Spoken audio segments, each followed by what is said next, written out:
تو میرے کچھ سوالات تھے چند، جی سر۔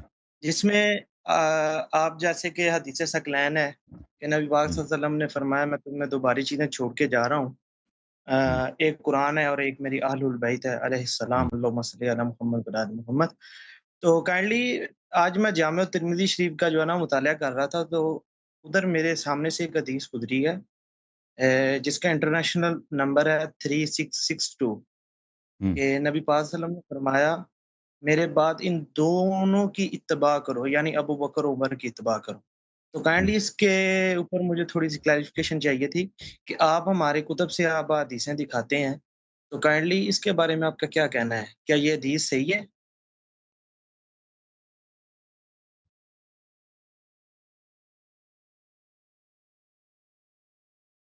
جی جی، 3662 انٹرنیشنل جی ہاں، نمبر کے میں آپ کو مطابق۔ بتاتا ہوں۔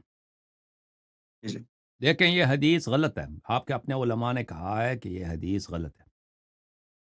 البانی کے مطابق تو ٹھیک ہے۔ نہیں، میں آپ کو دکھا دیتا ہوں، یہ کتاب ہے الاحکام فی اصول الاحکام لابن حزم الاندلسی، یہ البانی کا باپ ہے، البانی سے 100 گنا بڑا عالم ہے یہ۔ اس کی وفات سنہ 456، جزء سادس، بتحقیق شیخ احمد محمد شاکر، ملاحظہ کریں یہاں پر، وَأَمَّا الرِّوَایَةُ اقتدوا بالذین من بعدی فحدیث لا يصح، اقتدوا بالذین من بعدی ابا بکر و عمر، میرے بعد جو دو آدمی ہیں، میرے بعد جو آدمی ہیں، لا يصح لأنه مروی عن مولا لربع مجهول وعن مفضل الضبی وليس بحجہ، اور پھر سند کہہ رہا ہے، دلیل کہہ رہا ہے کہ کیوں یہ حدیث صحیح نہیں ہے۔ اچھا یہ ایک،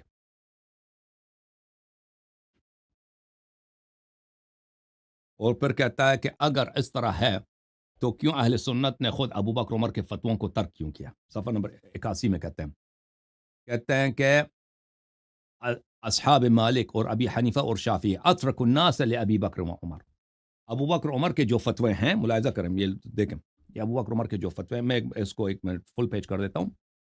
اصحاب مالک و ابی حنیفہ و شافعی اترک الناس لابی بکر و عمر، ابو حنیفہ صاحب کے جو فتوے ہیں، اور ابو حنیفہ کے فقہ کے پیروکار جو مجتہدین ہیں، یعنی ابو حنیفہ کے پیروکار جو علماء کرام مفتی حضرات، اور اسی طرح شافعی مذہب کے مالک، یعنی تینوں میں، چار مذاہب میں سے تین مذہب، یہ تو ابو بکر اور عمر کے فتاووں پہ عمل ہی نہیں کرتے، جو مختلف ان کے فتوے ہیں، ہر فتوے میں ان کے مخالف، اگر رسول صلی اللہ علیہ وسلم کا حکم ہے کہ ان کے اقتداء کرو تو پھر یہ کیوں کرتے ہیں؟ تو اس کا مطلب ہی یہی ہے کہ مالک کے نزدیک، شافعی کے نزدیک، ابو حنیفہ کے نزدیک یہ جو ہے یہ حدیث مطرود ہے۔ وقد بينا ان اصحاب مالک خالفوا ابا بکر مما رووا في الموطأ خاصة في 5 مواضع، صرف موطأ میں مالک نے 5 مقامات پر ابو بکر کی مخالفت کی، وخالفوا عمر في نحو 30 من قضية، اور ابو بکر عمر صاحب کی، مالک صاحب نے 30 قضایا میں، 30 معاملوں میں ابو عمر کی مخالفت کی، مما رووا في الموطأ خاصة، جو موطأ میں موجود ہے۔ وقد ذكرنا ايضا ان عمر وابا بکر اختلفا، اور پھر ابو بکر عمر کا آپس میں اختلافات تھے مختلف مسائل میں، مختلف مسائل میں، تو کس کی اتباع کریں گے؟ وَأَنْ أَتْبَاعَهُمَا فِي مَخْتَلَفَ فِيهِ مُتَعَذِّرٌ مُمْتَنِعٌ لَا يَقْدِرُ عَلَيْهِ أَحَد، اور جن مسائل میں ابو بکر عمر کے اختلاف ہیں تو پھر تو ناممکن ہے، کس کی اتباع کریں گے بھائی؟ رسول صلی اللہ علیہ وسلم نے فرمایا دونوں کی اتباع کرو، دونوں آپس میں اختلاف کرنا ہے، ٹھیک ہے نا؟ یہ کتاب ہے، میں واپس آتا ہوں بھائی، آپ ناراض نہ ہونا، میں نے فل پیج کیا ہوا ہے، ناراض تو نہیں ہوا ہے نہیں نہیں فیضان نہیں، صاحب؟ آپ میں کتاب دکھا رہا ہوں نا، کتاب دکھانے کے بعد میں واپس آؤں گا آپ کے پاس۔ ہاں، دکھائیں یہ دکھائیں۔ کتاب ہے، ہاں کتاب ہے الاحادیث، احادیث معلّہ ظاہرها الصحہ، شیخ ابی عبد الرحمن مقبل ابن ہادی الوادعی، وہ احادیث جو ضعیف ہیں، ظاہری طور پہ لوگ سمجھتے ہیں یہ صحیح ہیں، ٹھیک ہے نا؟ یہ کتاب چھپی ہے سنہ 2000 میں، دار الاثار، یمن صنعاء میں۔ یہاں پر مقدمہ میں یہ عالم فرماتے ہیں، صفحہ نمبر 15 ان کا مقدمہ ہے، کہتے ہیں کہ فإني في بحث الصحيح المسند مما ليس في الصحيحين كانت تمر بي احاديث ظاهر الصحة، جب میں نے یہ کتاب لکھنا شروع کیا، وہ احادیث صحیحہ جو صحیحین میں نہیں ہے، بخاری مسلم میں نہیں ہے، تو میں نے بہت ساری ایسے احادیث کو دیکھا، میرے نظروں سے ایسے احادیث گزری جو ظاہر میں تو سنت ہے، ظاہر میں تو صحیح ہے، فأجدها في كتاب آخر معلّہ، اور میں دیکھتا ہوں تو دوسری کتاب میں یہی احادیث ضعیف ہیں. وربما يطلع عليها باحث من الاخوه الباحثين، اور بہت اور شاید دوسرے جو محقق حضرات ہیں ان کو ان احادیث کا پتہ ہو. فيظن انها مما يلزمني اخراجه فافردت لها دفترا حتى اجتمع علي نحو 400 حديث. تو دوسرے محققین کا خیال یہ ہے کہ میں ایسے احادیث کو جمع کروں، تو میں نے اسی وقت جمع کرنا شروع کیا تھا. تو میں نے 400 ایسا احادیث جمع کیے ہیں جو ظاہر میں صحیح لگتے ہیں، حقیقت میں یہ کیا ہیں، یہ ضعیف ہیں. ان احادیث میں سے کون سے احادیث ہیں یہ دیکھیں. صفحہ حدیث نمبر 120 ان حذیفہ سے روایت کی، قال رسول اللہ صلی اللہ علیہ وآلہ اقتدوا بالذین من بعد ابا بکر و عمر. میرے بعد جو دو آدمی ہیں ان کی اتباع کرو، ابو بکر و عمر. ثم عقبہ الترمذی بانہ منقطع، ترمذی نے خود بولا ہے کہ حدیث منقطع، یہ حدیث اس کی سند متصل نہیں ہے. وان عبد الملک ابن عمیر لم يسمعه من ربعی انما سمعه من مولا ربعی ہلال. تو اس نے یہاں عبد الملک ابن عمیر جو ہے اس نے ربعی ابن ہلال کو جو بولا ہے اس سے نہیں سنا ہے، اس سند میں انقطاع ہے. ابو عبد الرحمن کہتے ہیں ہلال جو ہے یہ مجہول ہے، لم یروی عنہ الا عبد الملک ابن عمیر ولم یوثقه معتبر. یہ حدیث جو ہے اس کے سند میں ایک مجہول شخص ہے اور کو کسی نے توثیق نہیں کی ہے. اور پھر مناوی نے فیض القدیر میں بولا ہے کہ ابن حجر عسقلانی نے کہا ان ابا حاتم علّہ بن ربیع الخلاش لم يسمعه من حذیفہ. ابو حاتم الرازی نے بھی بولا ہے کہ یہ اس کا راوی جو ہے، دیکھیں راوی یہ ہے کہ ربیع ابن خراش اس نے حذیفہ سے سنا ہی نہیں ہے. جی یہاں پہ بھی انقطاع موجود ہے. وما ذکر ان حدیث ابن مسعود وحدیث انس یشہدان له لا يصلح.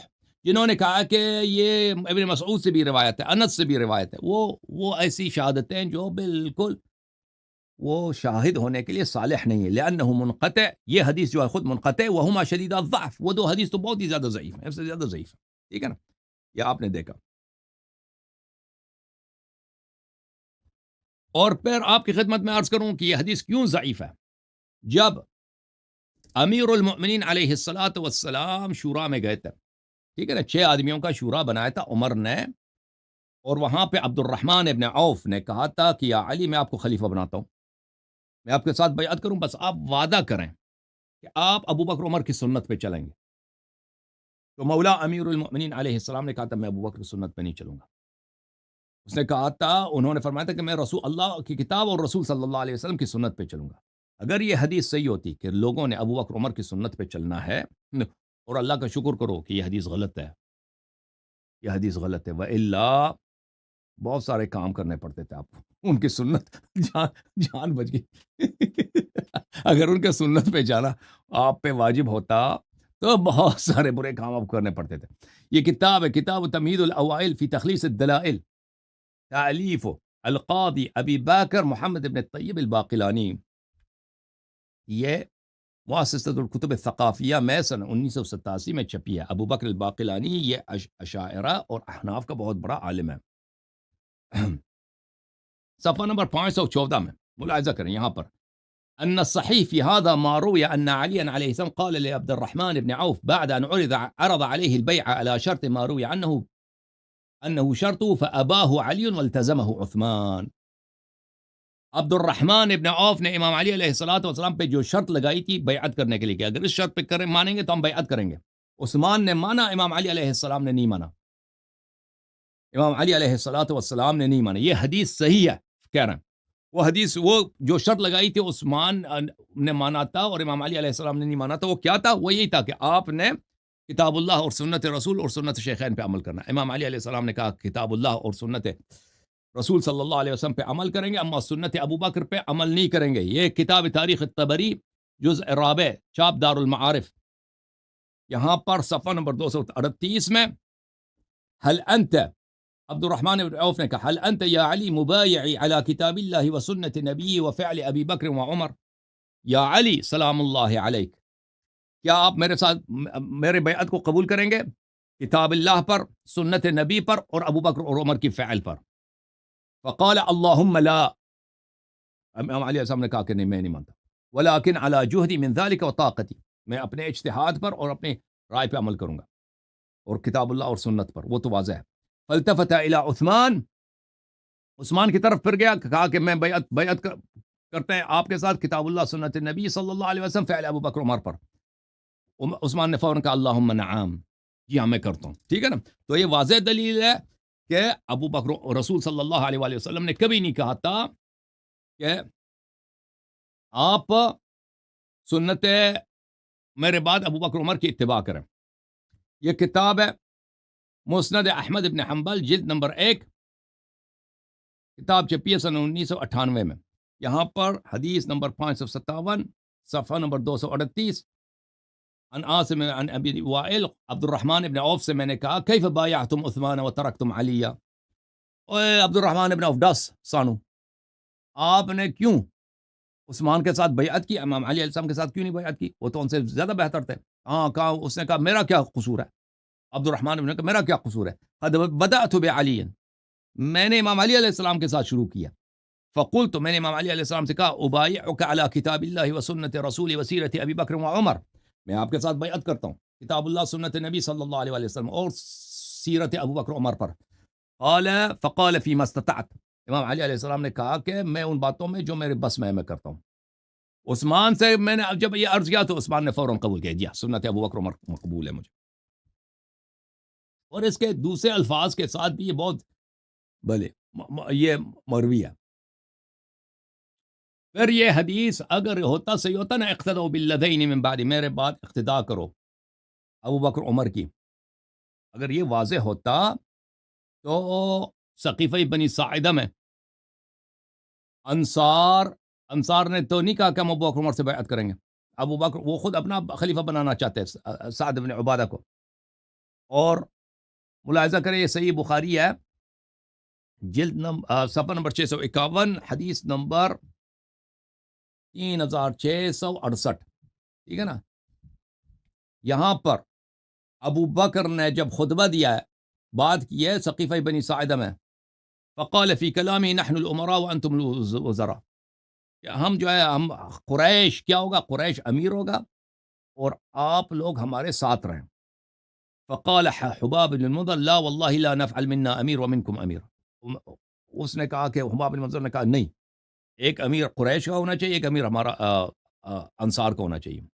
فقال ابو بکر لا ولكن الامراء وانتم الوزراء، نہیں کہ عمر قریش نے کہا، ابو بکر نے کہا کہ نہیں، ہم قریش میں سے عرب آپ کو نہیں مانیں گے، عمراء ہمارے اور آپ ہمارے ساتھی. ہم اوسط العرب دارا، قریش جو ہیں پورے عرب میں سب سے زیادہ جانے پہچانے ہیں. وَأَعْرَبُهُمْ احسابا، اور سب عربوں میں سب سے زیادہ ان کی بات مانی جاتی ہے. فَبَايِعُوا عُمَرَ وَأَبَا عُبَيْدَةَ، آؤ عمر کے ساتھ بیعت کرو یا ابو عبیدہ کے ساتھ بیعت کرو. تو واضح بات ہے کہ اگر کہتا نا رسول اللہ صلی اللہ علیہ وسلم کہ میرے بعد آپ نے ابو بکر عمر کی اتباع کرنی ہے، تو عمر کو ابو بکر کو اسی کو کوٹ کرنا چاہیے نا. یہ تو نہیں کہنا چاہیے انصار سے کہ بھائی عرب قریش جو ہے یہ عربوں میں زیادہ جانے پہچانے، عرب زیادہ ان کی عزت کرتے ہیں، تو آ جاؤ پھر ابو عبیدہ کی بیعت کرو. وہ تو بات بنتی ہی نہیں تھی نا. تو یہ اس کے بہت سارے دلائل ہیں کہ یہ حدیث جھوٹ ہے. یہ صحیح مسلم بشرح النووی ہے جلد نمبر 12، یہاں پر یہ حدیث ہے کہ عمر سے کہا گیا کہ آپ جو ہے نا، یہ مسلم کی حدیث ہے کہ آپ مر رہے ہیں، آپ اپنے بعد کسی کو خلیفہ بنائیں، جانشین بنائیں. تو اس نے کہا میں کیسے خلیفہ بناؤں، رسول صلی اللہ علیہ وسلم نے کسی کو خلیفہ نہ بنایا تھا، میں خلیفہ بناؤں تو عمر نے، ابو بکر نے تو مجھے بنایا تھا، میں کیسے کیا کروں. تو اس نے اس حدیث کے رد بنانے نقل کرنے کے بعد کہ عمر کہتا ہے کہ عمر کیا کہتے ہیں، وَإِنْ أَتْرُكُمْ فَقَدْ تَرَكَكُمْ مَنْ هُوَ خَيْرٌ مِّنِّي رسول اللہ صلی اللہ علیہ وسلم، رسول صلی اللہ علیہ وسلم نے کسی کو اپنا جانشین نہیں بنایا. ٹھیک ہے نا.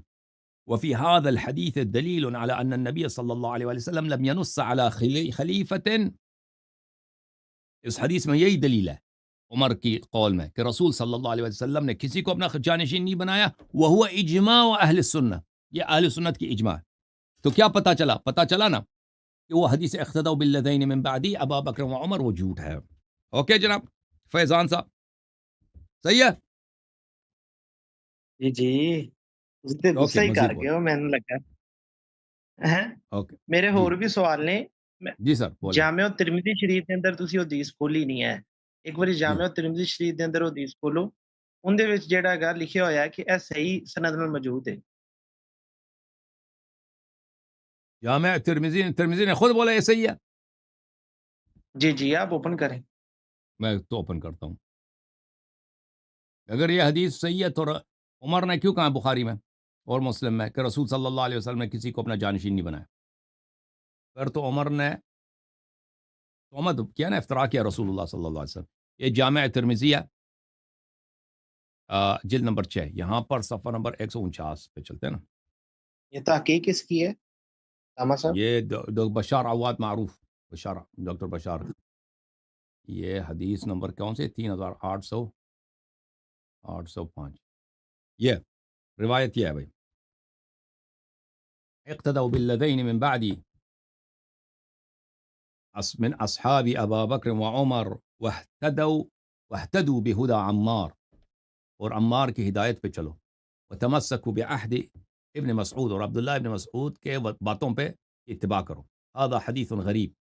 ویحیی ابن سلمہ یضعف فی الحدیث، یضع ابن سلمہ ضعیف ہے، ٹھیک ہے نا. ابو یہاں پہ نہیں بولا کہ یہ صحیح. یہ سب ترمذی کے اپنے الفاظ ہیں، یہ کسی محقق کے الفاظ نہیں ہیں، یہ ترمذی کے اپنے الفاظ ہیں، ٹھیک ہے نا.